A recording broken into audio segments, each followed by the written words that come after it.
నమస్కారం అండి. World environment day అనేది నేను ఎవ్రీ ఇయర్ చూస్తూ ఉంటాను, పేపర్లో చదవడం కానీ మీడియాలో చూడడం కానీ జరుగుతూ ఉంటుంది. బట్ ఈ సంవత్సరం ఈ రామ్కి గ్రూప్ వాళ్ళు నిర్వహిస్తున్న ఈ కార్యక్రమంలో ఒక పార్ట్ అయినందుకు మా SPJ creations Bablu cinema unit తరఫున వాళ్ళకి నేను శుభాకాంక్షలు తెలియజేసుకుంటున్నాను. అదే సేమ్ టైం మా ఫుల్ సపోర్ట్ కూడా మేము వాళ్ళకి అందిస్తున్నాం. ఎందుకంటే వాళ్ళు ఒక సోషల్ అవేర్నెస్తో ఈ క్యాంపెయిన్ ఇది చేస్తున్నారు. అదే సోషల్ అవేర్నెస్ నాకు ఉంది కాబట్టి ఈ కార్యక్రమంలో పాల్గొన్నందుకు మా బబ్లు టీం తరఫున నేను మరీ అభినందిస్తున్నాను వాళ్ళని. Thank you very much.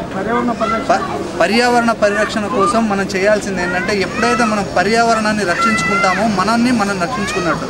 అంటే ఒక పొల్యూషన్ తగ్గించాలనుకోండి, కరెక్ట్గా వర్షాకాలం ఎప్పుడుందో వర్షాలు కురుస్తాయి, ఎండాకాలం ఎండ, శీతాకాలానికి చలి, ఇలా సీజన్ మారకుండా ఉంటుంది.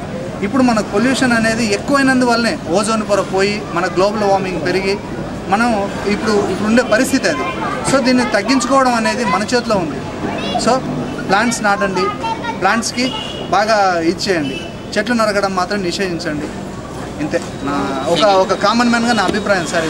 ఇది డోంట్ థింక్ ఓ మెసేజ్ అదో కాదు, ఇది కామన్ మ్యాన్గా మీలో ఒకటిగా నా అభిప్రాయం.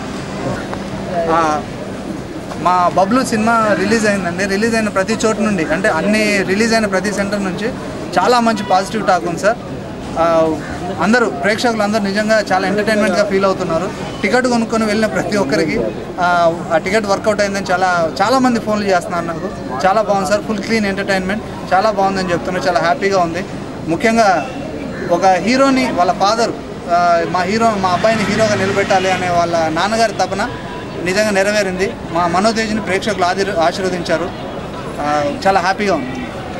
రామ్కే గ్రూప్ వాళ్ళు ఇచ్చిన కప్పులో నేను గ్రీన్ టీయే తాగుతాను.